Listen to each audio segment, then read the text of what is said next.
오늘 말씀은 빌립보서 2장 12절에서 18절까지입니다. 같이 읽겠습니다. 시작. 그러므로 나의 사랑하는 자들아, 너희가 나 있을 뿐 아니라 더욱 지금 나 없을 때에도 항상 복종하여 두렵고 떨림으로 너희 구원을 이루라. 너희 안에서 행하시는 이는 하나님이시니 자기의 기쁘신 뜻을 위하여 너희에게 소원을 두고 행하게 하시나니 모든 일을 원망과 시비가 없이 하라. 이는 너희가 흠이 없고 순전하여 어그러지고 거스르는 세대 가운데서 하나님의 흠없는 자녀로 세상에서 그들 가운데 빛들로 나타내며 생명의 말씀을 밝혀 나의 다름질이 헛되지 아니하고 수고도 헛되지 아니하므로 그리스도의 날에 내가 자랑할 것이 있게 하려 함이라. 만일 너희 믿음의 재물과 섬김 위에 내가 나를 전제로 들을지라도 나는 기뻐하고 너희 무리와 함께 기뻐하리니 이와 같이 너희도 기뻐하고 나와 함께 기뻐하라. 아멘. 아멘. 조명 좀만 줄여주세요. 방송실이요. 네. 우리가 지금 계속 하나님의 부르심의 사명, 데스티니라는 주제의 말씀을 갖고 계속 말씀을 같이 나누고 있습니다. 하나님께서 우리를 구원하시고 창조하시고 구원하시고 부르실 때는 하나님의 목적이 있습니다. 부르심의 사명이 있습니다. 우리가 그것들을 계속적으로 살펴보았는데 우리가 그 부르심의 사명을 이루는 것이 과연 가능할까? 하나님이 나를 부르신 부르심의 목적을 향하여 살아내는 것이 과연 이렇게 쉽게 이루어질까? 미리 말씀드리지만 쉽지 않습니다.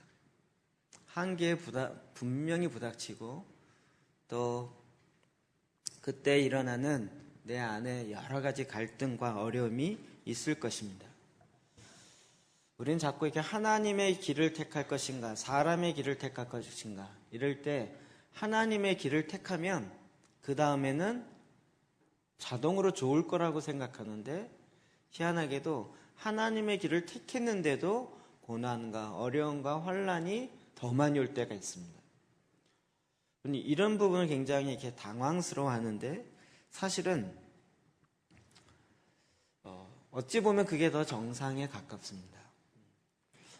저도 이제 성경을 계속 이렇게 보고 어렸을 때부터 교회를 다니면서 이제 우리가 알고 있는 성경의 메시지, 교훈들이 있잖아요. 우리가 그것이 하나님의 뜻인 줄 압니다. 우리 지금 계속 트랜스포메이션 이야기하는데 하나님이 내 개인을 트랜스포메이션 하시고 우리의 가정을 변화시키시고 우리의 도시를 변화시키시기 원하십니다. 우리 다 아멘 하죠. 그래서요. 그래서 어쩌자고요. 그러면 멍해져요. 그래서 난 어떻게 해야지? 이렇게. 하나님의 뜻인 줄 알겠는데 그 말씀을 내 삶 속에서 구체적으로 살아내려면 난 어떻게 해야지? 이런 거죠. 하나님이 우리 모두를 사랑하십니다. 하나님이 나뿐만 아니라 모든 사람이 다 구원 얻는 자리에 이르기를 원하십니다. 그와 같은 하나님의 진리의 말씀을 우리가 다 알고 아멘으로 화답하는데 그랬어요. 그것을 내가 실제로 살아내려면 그때부터는 많은 어려움과 곤란한 일들을 당하게 된다는 것이죠. 그런 의미에서 우리의 데스티니를 이룰 때에는 여러 가지 어려움이 있을 수밖에 없습니다. 이것을 이룸에 있어서 우리에게 정말로 필요한 것은 믿음입니다. 우리가 다시 12절 말씀 한번 읽어봅시다. 시작. 그러므로 나의 사랑하는 자들아, 너희가 나 있을 때뿐 아니라 더욱 지금 나 없을 때에도 항상 복종하여 두렵고 떨림으로 너희 구원을 이루라. 아멘. 울림 조금만 잡아주세요.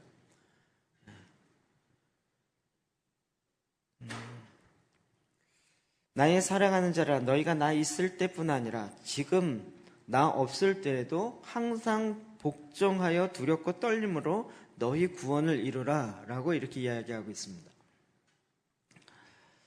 우리가 하나님의 데스티니를 따라갈 때 그것을 완성하여 이루기 위해서 두렵고 떨림으로 이루어야 되는 거죠. 이 시작이 됐으면 끝이 있습니다. 시작했다는 얘기는 그 일의 완성, 끝을 봐야 된다는 거죠. 하나님께서 이제 우리를 정말 하나님의 은혜로 구원하셔서 하나님의 역사를 시작하셨습니다. 시작하셨으면 이제 다 됐다가 아니라 시작하셨으면 끝을 이루어야 될 그 시점, 그 끝이 이루어지기까지 두렵고 떨림으로 너희 구원을 이루라 라고 말씀하고 있는 것입니다. 이 부분에 있어서 하나님께서 우리에게 어떻게 그것을 이루는지 그때그때마다 하나님의 은혜를 주십니다. 그리고 그 길로 어떠한 길로 가야 할지를 알려주시는 거죠. 그러기 위해서 우리는 주기적으로 하나님 앞에 나아가는 것이 필요합니다. 그것이 히브리서 4장 16절입니다. 시작. 그러므로 우리는 긍휼하심을 받고 때를 따라 돕는 은혜를 얻기 위하여 은혜의 보좌 앞에 담대히 나아갈 것이니라. 아멘. 때를 따라 돕는 은혜를 얻기 위하여 은혜의 보좌 앞에 때를 따라 담대히 나가야 되는 거죠. 초등학교 때 나가야 할 것과 중학교 때 나가야 할 것과 고등학교, 그 다음에 삶의 순간순간마다 나가서 새롭게 하나님의 은혜를 받고 새롭게 하나님의 지시사항을 받아야 할 일들이 그때마다 있습니다. 그러니까 하나님은 이것을 한 번에 다 끝내는 것이 아니라 그때마다 필요한 것들을 우리에게 주시기 원하십니다. 그러니 우리는 우리의 이 하나님의 부르심의 사명을 이루기 위해서는 그때마다 하나님의 은혜 자리에 나아가야 하는 것입니다. 고린도전서 15장 10절이요. 시작. 그러나 내가 나된 것은 하나님의 은혜로 된 것이니 내게 주신 그의 은혜가 헛되지 아니하여 내가 모든 사도보다 더 많이 수고하였으나 내가 한 것이 아니요 오직 나와 함께 하신 하나님의 은혜로라. 아멘. 그때마다 때를 따라 돕는 은혜를 우리가 날마다 얻고 그렇게 새롭게 받은 은혜로 말미암아 하나님께서 나에게 이제 나의 나된 것, 하나님이 원하셨던 그 완성의 그림이 되어진 것, 이게 첫 시작도 은혜지만 나중에 완성하고 나서도 보니까 처음에 은혜만 있었던 것이 아니라 그때마다 주셨던 하나님의 은혜라는 거예요. 은혜로 시작했고 한 번 시작하면 끝이 아니라 계속적으로 은혜가 되는 거죠. 그의 은혜가 헛되지 아니하여 내가 모든 사도보다 더 많이 수고하였으나 나의 한 것이 아니요 오직 나와 함께 하신 하나님의 은혜가 나와 매 순간마다 함께 했던 거죠. 10여 년 전인가요? 우리 박정호 장로님이 나의 나된 것은 하나님의 은혜요 이러면서 갑자기 생각이 안 나네요. 한량없는 은혜 막 그분이 서울대 음대 나온 이 최고의 테너로 이야기하잖아요. 그 간증 여러분 아시죠? 그 세상의 길로 나가려고 하는 그 찰나에 정말 하나님께서 다시 한번 기도할 때 하나님의 은혜가 무엇인지 나의 나된 것이 이루게 되어지기까지의 하나님의 그때마다 돕는 은혜가 무엇인지를 돌아본 거죠. 그러니까 지금 오늘의 나의 나된 것은 한량없는 하나님의 은혜라는 거예요. 이 이야기를 좀 뒤로 뒤집어 보면 우리는 하나님의 은혜를 매 순간마다 받으며 그렇게 나아갈 때 하나님이 원하셨던 하나님의 부르심의 사명, 데스티니를 이룰 수 있다는 것이죠. 우리가 한 번 받고 이제는 알았어요. 내 마음대로 할게요. 하나님 그냥 가만히 앉아 계세요. 제가 알아서 다 할게요. 이렇게 해서는 될 일이 아니라는 것입니다. 이 하나님의 구원의 역사를 불 가운데 이렇게 꺼낸 그 타담한 숯검댕이가 되어 있는 장작나무, 이런 것에 비유하는 것에 굉장히 제 마음속에 이렇게 마음에 그림이 확 그려집니다. 불 가운데 불이 확 붙어가지고요, 이 나무 조금만 있으면 확 타고 끝납니다. 그런데 정말 최고의 예술 작품을 만들 줄 아는, 목각을 만들 줄 아는 사람이 그 나무를 딱 잡았어요. 그 집에 끄집어냈어요. 꺼냈어요. 그리고 거기에 있는 불을 확 껐습니다. 끄고 나니까 어때요? 여전히 숯검댕이 있고 저 위에는 막 갈라져 갖고 이제 조만간 이렇게 다 타갖고 없어지기 직전이고요. 근데 그걸 잘 이렇게 보면서 이 최고의 예술가가 딱 보면서 그때부터 작업하기 시작합니다. 칼로 조각도를 깎기 시작합니다. 어떤 건 자르기도 하고 어떤 건 새로 파기도 하고 그냥 불에서 건짐받은 것만이라도 대단하다라고 생각할지 모르지만 이게 시작이었습니다. 이제 최고의 예술 작가, 이 작품에 그 작가의 손에 딱 뒤어져 있는 순간 불에서 이게 꺼낸 것은 시작입니다. 그때부터 조각도로 칼로 막 작업하기 시작하더니 너무나도 그 안에 검은 거 다 끄집어내고 다 깎아내고 그 안에 멋있는 작품을 딱 만들어서 세상 가운데 딱 내놓습니다. 그러면 이건 하나밖에 없는 걸작품이 되는 거죠. 하나님이 우리를 구원하실 때는 바로 이와 같죠. 우리를 죄악 가운데 불 가운데서 꺼내셨어요. 꺼낸 것 자체가 은혜예요. 근데 여기서 멈추지 않고 그때부터 시작하여 하나님의 작업이 시작됩니다. 어떤 건 잘라내고 깎아내고 어떤 건 좀 부족한 것 같지만 다시 그걸 또 살려냅니다.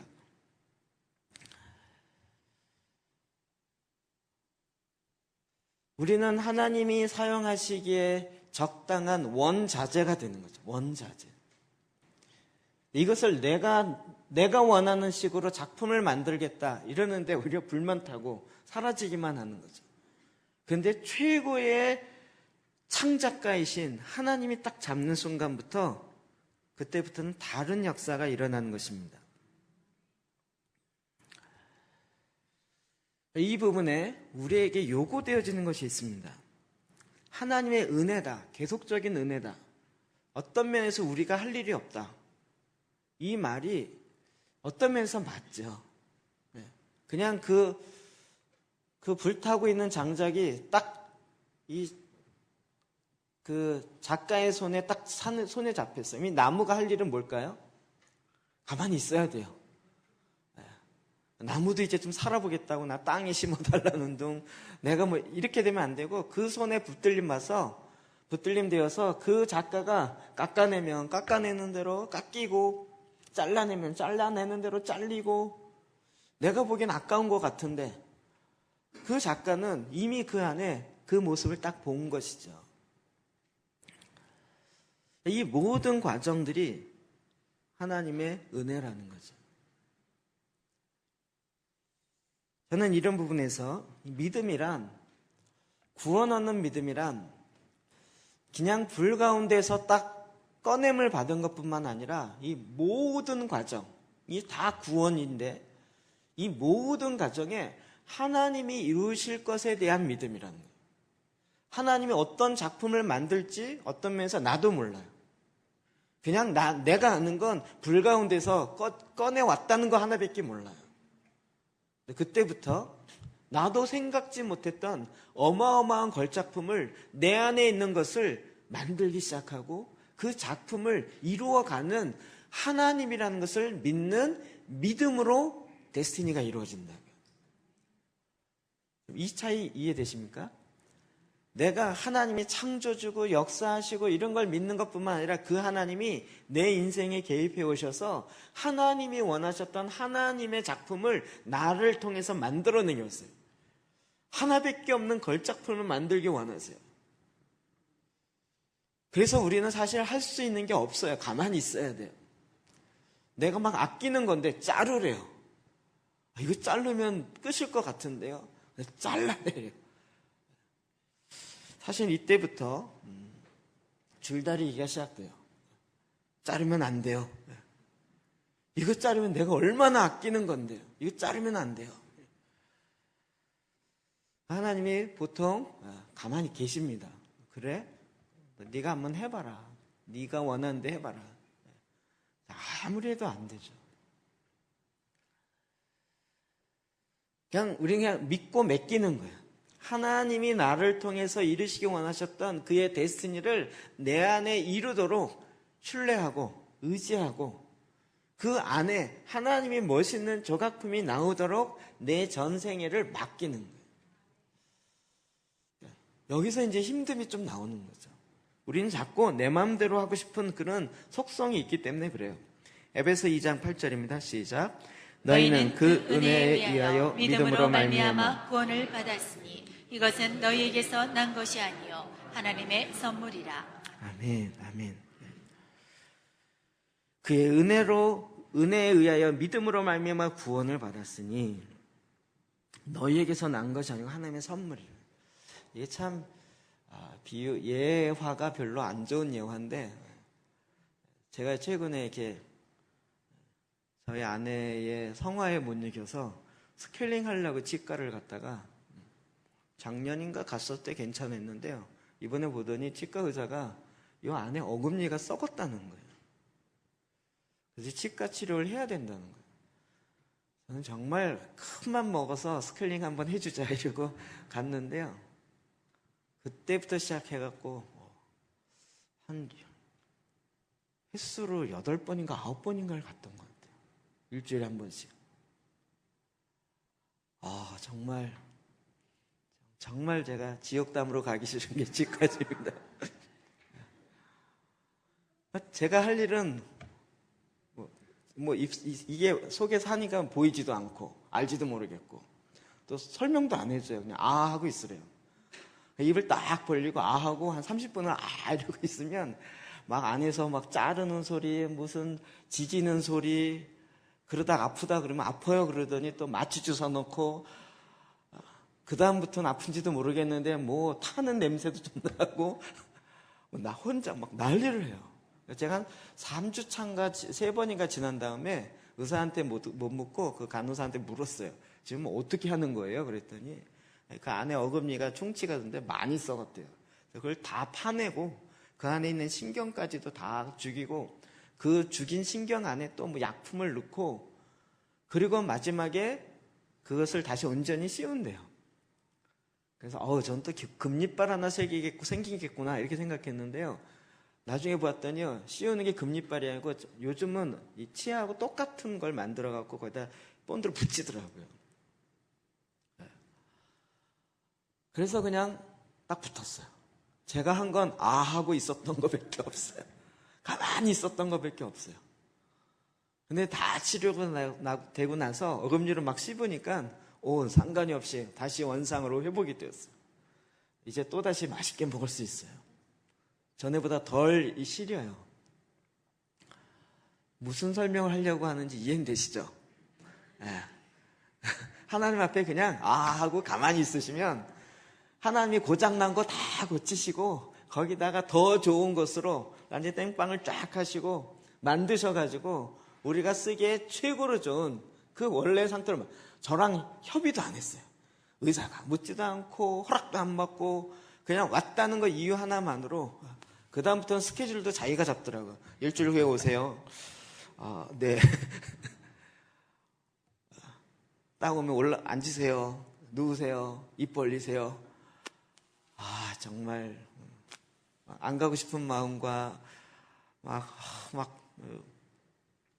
어떻게 해요? 근데 시작은 했으니 그래갖고 간신히 해서 몇 주 전에 끝났어요.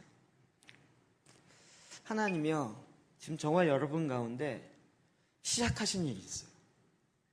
이 치아 하나 정도가 아니라 우리의 전생애를 하나님의 손에 잡으셨어요. 이거 좀 기분 나쁘세요? 앞으로 어떻게 될지가 약간 예상은 되시죠? 이런 건지 모르셨죠? 원치 않으면 이제 포기하셔도 돼요. 구원을 나는 원치 않습니다. 나 포기합니다. 이래도 하나님 가만히 계실 것 같아요. 하나님은 참 독특하신 부분이 있어요. 저는 이 부분을 설명이 좀 그렇지만 하나님의 믿음을 믿는 믿음이라고 제가 표현해 봤어요. 이게 오늘 본문 15절이요. 시작. 이에 너희가 흠이 없고 순전하여 어그러지고 거스르는 세대 가운데서 하나님의 흠없는 자녀로 세상에서 그들 가운데 빛들로 나타내며. 하나님이 우리 가운데 이미 원하시는 그림이 딱 있어요. 이는 너희가 흠이 없고, 우리가 흠이 없기를 원해요. 우리가 이거 기도도 안 했어요. 내가 원하지도 않았는데 하나님은 우리를 딱 잡고 우리가 흠이 없기를 이미 딱 작정하셨어요. 그리고 순전하여서 어그러지고 거스러진 이 세대 가운데 하나님의 흠없는 자녀로 세상에서 그들 가운데 빛으로 나타나게 하시기로 작정하셨어요. 여러분의 동의를 구하지 않고요. 이미 작정하셨어요. 여러분, 우리가 하나님의 자녀인 걸 믿으시죠? 영접하는 자, 곧 그 이름을 믿는 자에게 하나님의 자녀가 되는 권세를 주신 걸 믿으시죠? 이제 하나님의 자녀로 이 세상에 나타나기로 된 것이 예정되어 있다는 걸 믿으시나요? 근데 이 세상은 어떤 세상이에요? 거스리고 어그러진 이 세상 가운데 우리를 빛으로 나타내기로 작정하셨어요. 원래 거기랑 같이 있었던 어두운 자였는데 딱 꺼내시더니 우리를 뭘로 만들어요? 빛으로 만들어 가고 계세요. 빛의 아들, 빛의 자녀들이 되게 하고 만들어 가고 계세요. 그래서 우리로 다시 그 어그러지고 그 거스려진 이 세대 가운데 빛으로 나타내게 하시기로 작정하셨어요. 원치 않으시면 구원을 포기하셔도 돼요. 원치 않으시면. 하나님은 이걸 이미 작정하셔서 작업에 들어가셨어요. 그럼 이것이 하나님의 의다. 성경은 이렇게 이야기합니다. 로마서 1장 10절이요. 시작. 복음에는 하나님의 의가 나타나서 믿음으로 믿음에 이르게 하나니 기록된 바 오직 의인은 믿음으로 말미암아 살리라 함과 같으니라. 아멘. 복음에는 하나님의 의가 나타나. 어떤 면에서 하나님의 뜻, 하나님의 의지가 나타났어요. 우리를 구원하시고 예수 그리스도로 말미암아 우리에게 생명을 주시고 죄의 모든 대가를 피로, 예수님의 피로 대신 치루어서 우리에게 생명을 주는 것도 있지만 이건 시작이고 우리 안에 하나님의 뜻, 하나님의 의가 온전히 이루어지게 하려고 하는 그것이 누가 갖고 계세요? 하나님이 믿음으로 갖고 계세요. 우리가 보기엔 전혀 안 될 것 같은데도 하나님은 그걸 내가 만들겠다라고 하나님이 계획하시고 하나님의 믿음에는 취소가 없으세요. 그래서 그 믿음으로 하나님이 나를 그렇게 만드실 것이라는 그 믿음에 의해서 나는 그 믿음을 믿는 거예요. 다시 그 예를 들면 막 이 치과 의사가 막 하는데요. 막 타는 냄새가 나요. 아니 왜 타지? 왜 타는 냄새가 나지? 그때부터 무슨 생각이 들어요? 아, 이 의사가 혹시 의사가 면허증 있나? 이빨이 왜 탈까? 타는 냄새가 날까? 보니까 약간 젊은 사람이에요. 혹시 경험이 너무 없어서 이런 거 아닐까? 막 제 안에 막 의심이 나오려고 그래요. 근데 이미 맡겼으니까 끝까지 가야 되잖아요. 하나님께서 우리 안에 이미 어떤 것을 계획하시고 만들기로 하셨다라는 그 믿음이에요. 아까도 말씀드렸지만 치과 의사가 저에게 이빨이 어떤 모양을 어떻게 만들어서 어떻게 붙일 것입니다. 한마디 설명도 안 했어요. 그냥 그가 딱 보는 순간 가장 좋게 대안을 딱 가지고 딱 만들어요. 이게 나중에 돈이 얼마 들 겁니다라고 얘기도 안 해요. 그리고 다 해서 간호사에게 물어보면 얼마예요? 그러면 네. 그리고 내는 것밖에 없어요. 근데 하나님 그거보다 약간 더 인격적이세요. 그래서 오직 의인은 믿음으로 말미암아 살리라. 하나님이 내 안에서 하나님의 작품을 만들겠다라는 그 믿음을 갖고 계신데 우리는 그 하나님의 믿음을 믿는 믿음으로 말미암아 산다는 거죠. 이 땅에서요. 믿음의 좀 차원이 달라지는 거죠. 네. 하나님이 나를 어떻게 만드실까요? 나를 이 세상에 하나밖에 없는 걸작품으로 만드실 것인데 창세전에 갖고 계셨던 우리가 범죄하고 타락할 줄도 알았지만 그럼에도 불구하고 그와 같은 나를 또 꺼내셔서 그럼에도 불구하고 하나님의 작품을 만들 수 있다라는 하나님의 능력과 하나님의 믿음이 계신 거예요. 우리는 이제 내가 나를 볼 때 내가 나를 잘 못 믿는데도 불구하고 하나님은 나를 믿으세요. 나를 향한 하나님의 뜻을 이루시겠다라는 그 믿음을 갖고 한 번도 포기한 적이 없으세요. 고린도서 5장 22절 볼까요? 시작. 하나님이 죄를 알지도 못하신 이를 우리를 대신하여 죄로 삼으신 것은 우리로 하여금 그 안에서 하나님의 의가 되게 하려 하심이라. 우리로 하여금 뭐가 되게 한다고요? 하나님의 의가 되게 하는. 좀 다르죠? 우리로 하여금 하나님의 자녀가 된다. 이건 익숙한데 우리로 하여금 하나님의 의의가 되게 하는. 그러니까 이게 딱 보면 이야 걸작품인데 옛날 같았으면 내가 멋있는 걸작품에 이랬는데 이제는 딱 보면 걸작품인데 누가 만들었어? 이런 거예요. 나는 난 대단한 걸작품이라고 이렇게 말하고 싶은데 사람들이 다 누가 만들었어? 이래요. 우리 뭐라고 대답해요? 하나님이 만들었어요. 나는 깎이는데 조금 힘들긴 했어요. 여기 말을 하고 싶은데 이거 말할 여력이 없어요. 그냥 하나님이 만들었어요. 라고 말할 수밖에 없게 하는 거예요. 우리 안에 하나님의 의가 이루어지고 하나님의 뜻이 이루어지고 정말 하나님의 이 부분에 있어서 절대 우리를 포기하지 않으세요. 하나님의 걸작품. 하나님이 우리 만들었다라는 것이 요즘 많이 쓰는 메이드인이라는 거죠. 물건 중에 가장 차이나게 만드는 물건이 메이드 인 차이나. 썰렁한 농담에도 웃어주시네. 요즘 동남아에서 메이드 인 코리아 그러면 꽤 알아준다 그러더라고요. 근데 지금 이건 뭐예요? 메이드 인 갓 내는 거예요. 하나님의 새로운 걸작품으로 하나님이 보증하여 만든 하나님의 핸드메이드한 하나님의 작품이 된 거예요. 그럼 이 일은 하나님은 반드시 이루어요. 그것이 내 안에 이루어지기 위해서 우리가 해야 될 유의사항이 있어요. 야고보서 1장 20절입니다. 시작. 사람이 성내는 것이 하나님의 의를 이루지 못함이라. 네. 사람이 왜 성을 내요? 하나님 그거 하지 마세요. 기분 나빠요. 하지 마. 내가 이대로 사는 게 낫지. 왜 나를 자꾸 뭘 작품을 만들려고 그래? 하지 마. 이렇게 성내기 시작하면 하나님의 의가 내 안에 이루지 못한다고요. 마음에 분노도 있지만 분노의 원인은 하나님 뜻 앞에 순종하려는 마음이 없는 거죠. 내가 기준을 갖고 내 기준에 마음이 들면 오케이, 안 들면 노라고 내가 결정할 수 있다고 생각하는 거예요. 그렇게 되어지면 내 안에 하나님의 의가 이루지 못해요. 하나님은 나로 하여금 하나님의 의가 되게 하기 원하시는데 그것이 안 이루어지는 거죠. 마태복음 19장 26절이요. 시작. 예수께서 그들을 보시며 이르시되 사람으로는 할 수 없으나 하나님으로서는 다 하실 수 있느니라. 네. 내가 나를 못하는데도 하나님은 하실 수 있어요. 제일 못하는 게 부모가 자녀를 마음대로 못해요. 그렇죠? 그런데 하나님은 행하실 수 있어요.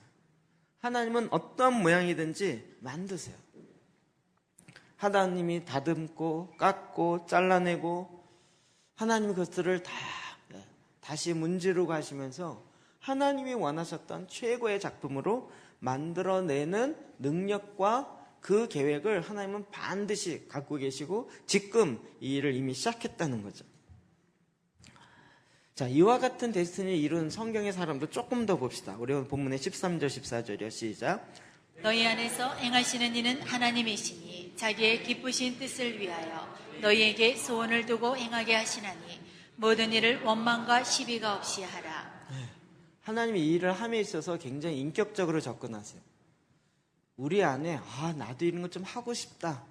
하나님을 위해서 인간의 육신의 욕망에서 나오는 것이 아니라 하나님으로 인해서 내가 하나님 앞에 이런 걸 하고 싶다라는 마음을 갖게 하세요. 자원하는 마음, 하나님이 기뻐하는 마음을 기뻐하시는 그것을 나도 하고 싶다는 소원을 내 마음에 두세요. 이게 하나님이 내 안에 이미 창조해 놓은 것이에요. 그래서 이제 그것을 향하여 믿음으로 취하고 하나님께 내어드리는 순간부터 하나님이 일하시는데 이 일을 함에 있어서는 원망과 시비가 없이 하라는 거죠. 자기 자신도 그렇고요. 다른 사람에게도 그렇고요. 이렇게 사람이 하는 것을 자꾸 말리면 원망이 돼요.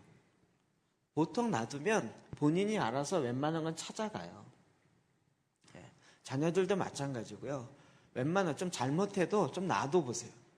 그러면 자기가 잘못된 줄 알아요.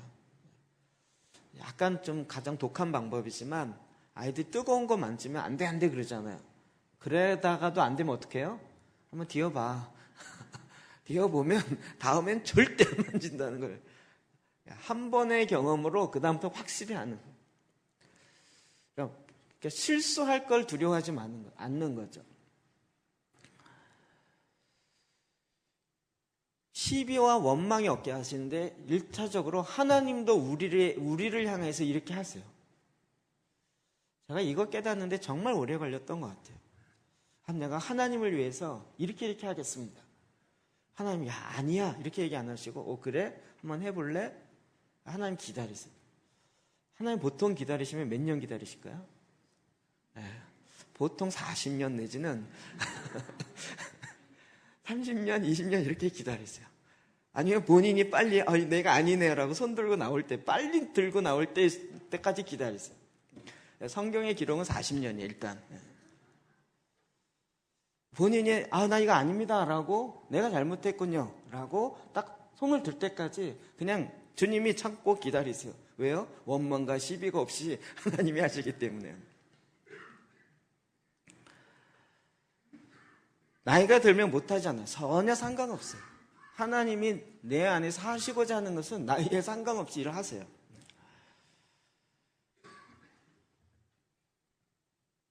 우리는 그래서 이 하나님의 데스티니가요, 이게 참 중요한 것이지만 어떤 면에서 무섭기도 해요. 하나님이 이미 정하셨다고요. 디모데전서 6장 14절 시작. 우리 주 예수 그리스도께서 나타나실 때까지 흠도 없고 책망받을 것도 없이 이 명령을 지키라. 아멘. 하나님 뭘 정하셨어요? 주님이 나타나시는 그날까지 우리로 하여금 흠도 없고 책망받을 것도 없이, 예수님이 나타나는 그날까지 우리는 흠이 없이 책망받을 것이 없는 온전한 자, 거룩한 자로 만들기로 작정하셨어요. 계속 그것을 만들어 가시겠죠. 조금 없었는 데가 아니라 아예 아니었는데 그것을 꺼내셔서 이제 우리의 성품을, 우리의 인생을 작업하기 시작하신다고요. 사도행전 13장 25절입니다. 시작. 요한이 그 달려갈 길을 마칠 때에 말하되 너희가 나를 누구로 생각하느냐? 나는 그리스도가 아니라 내 뒤에 오시는 이가 있으니 나는 그 발에 신발끈을 풀기도 감당하지 못하리라 하였으니. 요한은 세례 요한 이야기하죠. 요한이 그 달려갈 길을 마칠 때, 이게 언제죠? 죽기 직전이라는 거예요. 달려갈 길, 그의 인생의 마지막 끝. 자기 본인도 이제 얼마 안 있으면 죽을 거라는 걸 아는 거예요. 그때 뭐라고 말했냐면, 너희가 나를 누구로 생각하느냐? 나는 그리스도가 아니라 내 뒤에 오시는 이가 있으니 나는 그 발에 신발끈도 풀기도 감당하지 못하리라 하셨습니다. 이 처음에도 이 얘기했지만 마지막 죽기 직전에도 이렇게 이야기했어요. 나는 그리스도가 아니다. 자기의 정체성을 정확하게 이야기했어요. 세례 요한의 데스티니는 무엇이에요? 예수 그리스도의 오심을 예비하는 자였어요.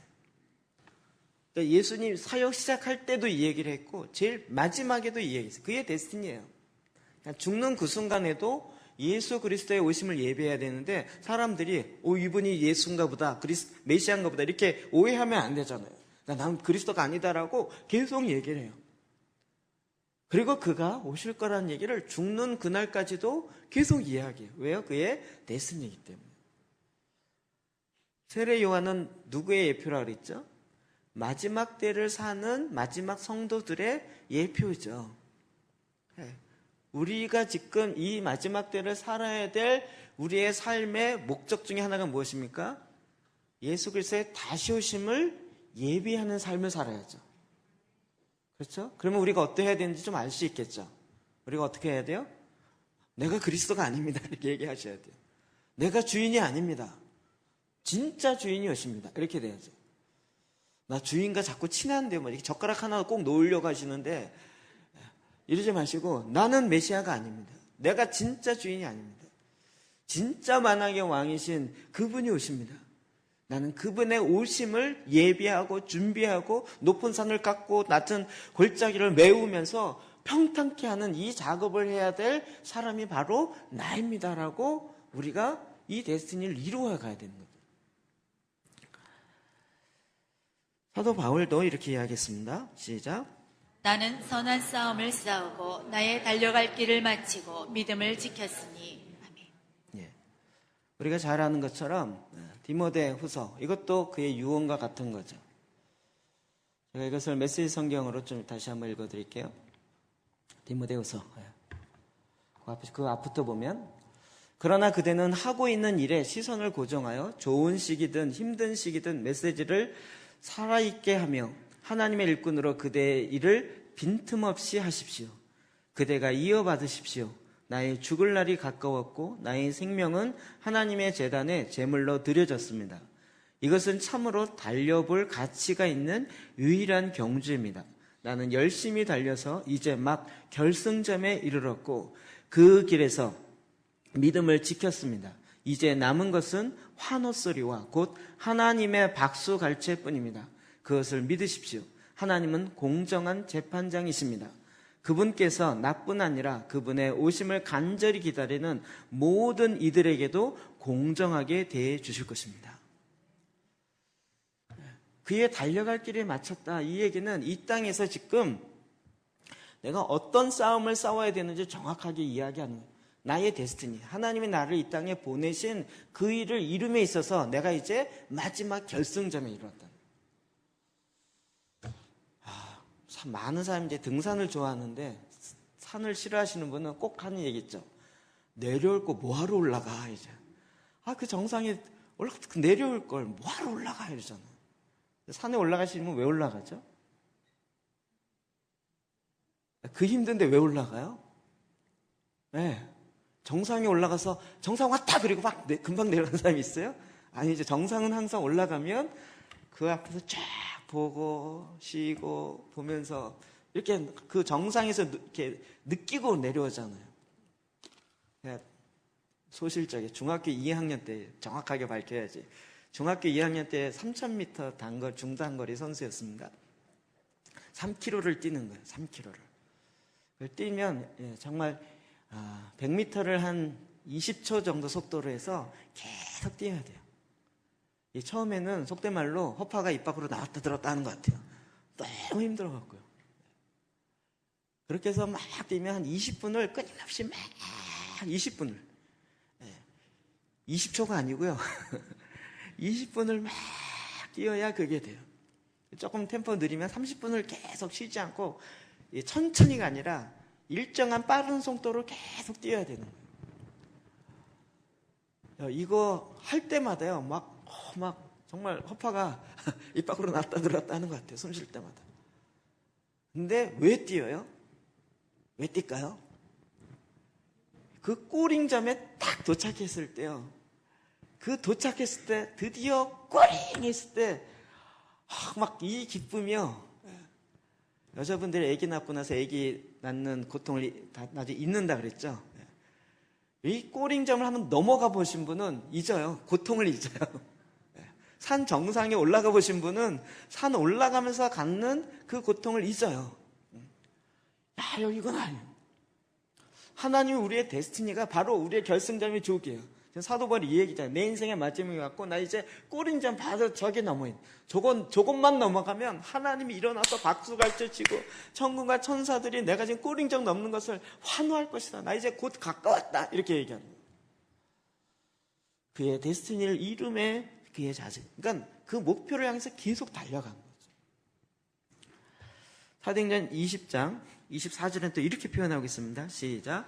내가 달려갈 길과 주 예수께 받은 사명 곧 하나님의 은혜의 복음을 증언하는 일을 마치려 하면은 나의 생명조차 조금도 귀한 것으로 여기지 아니하노라.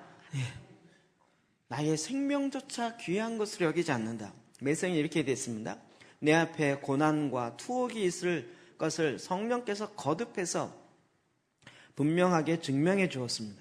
그러나 이것이 나에게는 별로 중요하지 않습니다. 나에게 가장 중요한 것은 하나님께서 시작하신 일을 마치는 것입니다. 이건 지금 사도 바울이 마지막 예루살렘으로 올라가게 되면 어떤 환난과 어떤 어려움이 있을지를 이미 예언했어요. 그것이 있을 줄 알아요. 그런데 사도 바울은 그 길을 가죠. 왜요? 마지막 하나님의 그 일을 마치려고 하는 거죠.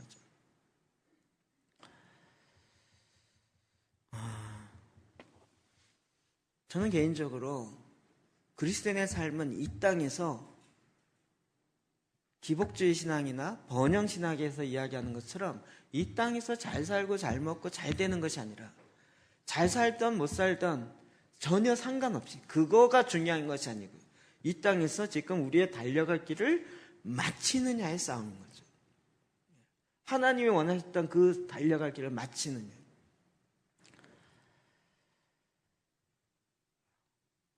저와 여러분은 이제 이것에 대한 소망을 가져야 되는 거죠. 이 부분에 있어서 우리는 반드시 믿음의 수고를 감당해야 합니다. 15절, 16절 볼까요? 시작. 이는 너희가 흠이 없고 순전하여 어그러지고 거스르는 세대 가운데서 하나님의 흠없는 자녀로서 세상에서 그들 가운데 빛들로 나타내며 생명의 말씀을 밝혀 나의 다름질이 헛되지 아니하고 수고도 헛되지 아니하므로 그리스도의 날에 내가 자랑할 것이 있게 하려 함이라. 아멘. 그리스도의 날에 내가 자랑할 것이 있어요. 왜요? 내가 지금 생명의 말씀을 밝혔고 나의 이 달려가는 다름질이 헛되지 아니하고 수고도 헛되지 아니하므로 내가 이 땅에서 했던 수고, 내가 이 땅에서 달려갔던 이 달려가는 이 일이 헛되지 않게 하기 위해서요. 그것이 나중에 그리스도의 날에 주님이 오시는 그 날에 나의 자랑이 되는 거예요. 우리의 자랑은 바로 이런 부분입니다. 여러분 이것과 환난은 굉장히 긴밀한 관계가 있습니다. 사도행전 14장 19절부터 볼까요? 시작. 유대인들이 안디옥과 이고니온에서 와서 무리를 충동하니 그들이 돌로 바울을 쳐서 죽은 줄로 알고 시외로 끌어내치니라. 제자들이 둘러섰을 때 바울이 일어나 그 성에 들어갔다가 이튿날 바나바와 함께 더베로 가서 복음을 그 성에서 전하여 많은 사람을 제자로 삼고 루스드라와 이고니온과 안디옥으로 돌아가서 제자들의 마음을 굳게 하여 이 믿음에 머물러 있으라 권하고 또 우리가 하나님의 나라에 들어가려면 많은 환난을 겪어야 할 것이라 하고. 아멘. 그리스도의 나라에 들어가려면 어떻게 해야 된다고요? 많은 환난을 겪어야 할 것이라는 거예요. 그 앞에 환난을 받은 사건을 구체적으로 얘기하고 있습니다. 19절 유대인들이 안디옥과 이고니온에서 와서 무리를 추인하여 돌로 바울을 쳐서 그랬더니 돌에 맞았기 때문에 사도 바울이요 죽은 사람처럼 됐어요.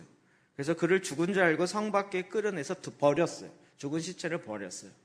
그랬더니 그 다음날 제자들이 그 사도 바울의 시체 옆에 둘러섰는데 바울이 일어났어요. 성경은 이런 걸 굉장히 덤덤하게 표현해요. 제가 보기 일어났는데 뭐 얼굴 뽀얗게 일어났겠어요? 뭐 돌 맞았으니까 피 나고 막 이렇게 이러면서 멍들고 막 이렇게 돼 있을 거 아니에요. 일어났어요. 일어나서 어디로 갔어요? 성에 들어갔다가 자기를 돌로 쳐준 그 성에 또 들어갔어요. 여러분 다시 들어가고 싶으세요?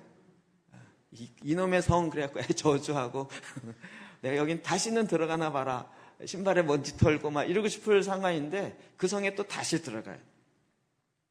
이튿날 바나와 함께 이제 다른 도시로 가는 거예요. 그러면서 복음을 그 성에서 전하여 많은 사람이 제자로 삼고 루스드라와 이고니온과 안디옥으로 돌아가요. 거기서 다시 믿음에 머물라라고 이야기하는데 그러면서 뭐라고요? 하나님 나라에 들어가기까지는 많은 환난을 겪어야 할 것이라고 얘기해요. 저는 우리가 이 데스티니를 이룸에 있어서는 반드시 이 땅에서 환난을 겪지 않을 수 없어요. 저는 아무리 성경을 봐도 기복주의나 번영신앙으로 갈 수 없다라고 생각이 들어요. 잘 먹고 잘 사는 게 성경의 결론이 아니에요. 물론 잘 먹고 잘 살 수 있죠.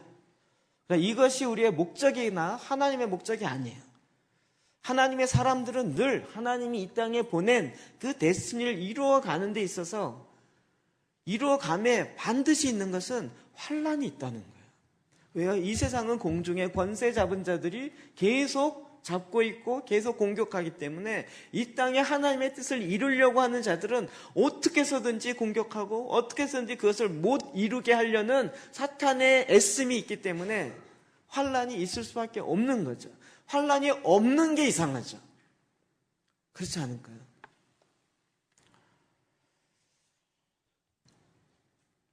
하나님의 데스티니, 하나님의 부르심의 사명을 이룸에 있어서는 반드시 환란이 있다라고 성경은 말하고 있어요. 저도 설교를 이렇게 하고 싶지 않아요. 하나님의 뜻을 이루면 놀라운 상급을 받습니다. 상급이 어마어마합니다. 막 머리에 면류관이 있을 것이고 어마어마한 상품이 있을 것이고 막 보너스까지 있을 것이고 막 이렇게 얘기하고 싶어요. 근데 성경은 그렇게 얘기하지 않고 있고 저는 이 성경 말씀이 훨씬 더 현실적이라고 봐요. 그렇지 않을까요? 이 땅에서 하나님의 뜻을 이루려면 환란이 없을 수 없어요. 있을 수밖에 없죠. 그럼에도 불구하고 사도 바울은 나의 달려갈 길을 달려간다라고 이야기해요. 지금 굉장히 이렇게 긴장하고 있는데 왜냐하면 이 컨퍼런스 때문에 그런데 어제부터 시작해서요. 실제가 나타나기 시작합니다. 어제 첫 사람이 들어오는 순간부터 이제 어제 제 방을 못 떠나고요. 거의 상황실처럼 들어오려고 하시는 분이 또 갑자기 인천공항 출입국 관리소에서 저한테 전화가 왔어요. 이러이러한 사람이 있는데 아냐고 해서 이게 안 들어 아직 안 나와가지고 힘들다. 이분이 비자가 이집트에서 프랑스로 가셨는데 그게 난민 비자라 못 들어온다는 한국에. 그때부터 또 난리가 났어요. 또 정말 이게 영화가 따로 없더라고요. 제가 한국에 있는 자매한테 얘기하면 이 자매가 영국에 있는 사람한테 얘기하고 영국에 있는 사람이 또 그 사람한테 해서 그 사람한테 얘기하고 그러면 이게 무슨 첩보 영화 보는 것처럼요. 전파를 타고 탁탁탁 3쿠션이 아니고 5번을 걸쳐서 저한테 와요. 그럼 다시 또 걸쳐서 가야 되고요. 그렇죠. 또 왔는데 비행기 편이 또 잘못됐어요. 그래갖고 북내 인천공항에 내렸다 그러는데 못 만났어요. 그래갖고 어디 있냐 그랬더니 어디에 있대요. 게이트 C에 있대요. 그래갖고 그 찾아간 사람한테도 게이트 C에 있다고 영국에서 연락이 왔다 그래. 찾아가봐라. 없다는 거예요. 그래서 없다는데 그래 또 연락했어요.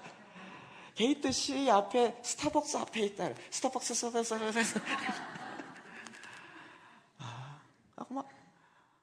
막 이거를요 막 그 앞에서 막 저는 마음이 졸이면서 그냥 이루어지는 게 없어요. 하나도. 한 사람 한 사람 들어올 때마다 이런 일이 다 생기네요. 오늘은 더 많이 들어올 텐데 더 어떤 일이 또 생길지. 환란 없이 일이 진행되는 거 없어요. 아니 힘든데 왜 하시냐고요?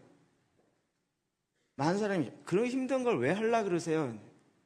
아니 힘들지 않으면 이 땅에서 힘들지 않으면 이루어질 하나님의 뜻이 과연 뭐가 있을까요?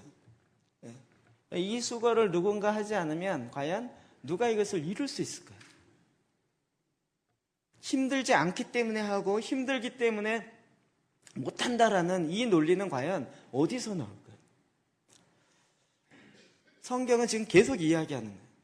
하나님은 우리를 흠이 없이 점이 없이 주님이 다시 오시는 그날에 그 앞에 빛으로 나타나기를 원하세요. 그러기로 이미 작정하셨어요. 그래서 나를 계속 하나님의 작품으로 만들어가고 계세요. 그리고 순종하여 내어 드리면 드릴수록 하나님께서 정말 내가 보기에는 이거 버리면 안 될 것 같은데 하나님은 과감하게 탁 잘라버렸어요. 하나님 그거 자르면 안 돼요. 하나님 정확하게 잘라버렸어요. 막 우린 따지고 싶죠. 왜 자르셨어요? 근데 나중에 봤더니 그게 흉물이야. 그게 잘라져야 내가 각이 나오는 거예요. 그 안에 진짜가 나오는 거예요. 제가 지금 돌이켜보면 이게 너무 많아요. 전에 정말 하나님 어떻게 이룰 수 있어요? 내가 어떻게 이런 오해를 받으면서 이럴 수 있어요? 막 뜸하고 막 전 정말 잘못한 것 같고 저 사람이 100% 잘못했어요. 근데 알고 봤더니 제가 그 길로 가는 게 잘못된 길로 가고 있었는데 그 사람이 저의 생각이 틀렸다면서 막았어요. 근데 그 막았던 그 사람을 향해서 네가 100% 틀렸어, 이 나쁜 놈이냐고 막 그랬는데 그가 아니었으면 제가 잘못된 길로 계속 갔어요. 그래도 그 사람을 향한 안 좋은 감정은 아직 여전히 남아있어요. 지금 와서 돌이켜보니까 그의 방해가 없었으면 전 여전히 헤매고 있었을 거예요. 별로 감사하고 싶진 않아요, 그에게. 솔직히 감사하고 싶진 않아요. 그러나 하나님은 우리 안에 하나님의 데스티니를 이룸에 있어서 우리가 이 땅에 환난을 많이 겪어야 할 것입니다. 저도 저와 여러분이 환난을 많이 겪을 수밖에 없다는 이야기를 드리는 것입니다. 데스티니를 이루면 이 땅에서 잘 될 것이라? 아닙니다. 사도 바울이 그렇게 살았나요? 제자들이 그렇게 살았나요? 성경에 나오는 어떤 인물들이 하나님의 데스티니를 이룸으로 이 땅에 잘 되었더라 이게 있습니다. 데스티니를 이루는 순간 다 이루었다라고 끝나면서 그의 생애가 거의 마감되었습니다. 이 믿음의 수건은 항상 있었습니다. 저와 여러분은 그 일을 향해서 달려가는 것입니다.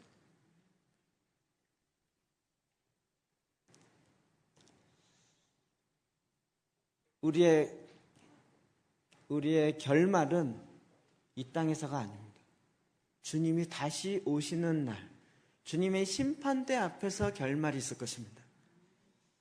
이 땅에서의 결말은 전혀 아닙니다. 이 땅에서 누가 나보다 잘 살고 못 살고 잘 나가고 못 나가고 이것은 전혀 아닙니다. 주님 앞에 서는 그날, 주님은 저와 여러분을 흠이 없이 다 이루었다라고 이야기할 것입니다. 저는 사도 바울이 디모데를 향해서 이야기했던 그 메시지를 묵상해 볼 때마다 사실은 마음이 찡합니다.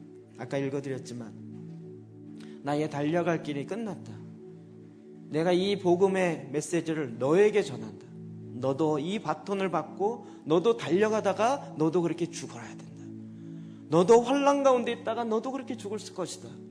그러나 이 바톤을 받고 달려가는 길은 귀한 길이다.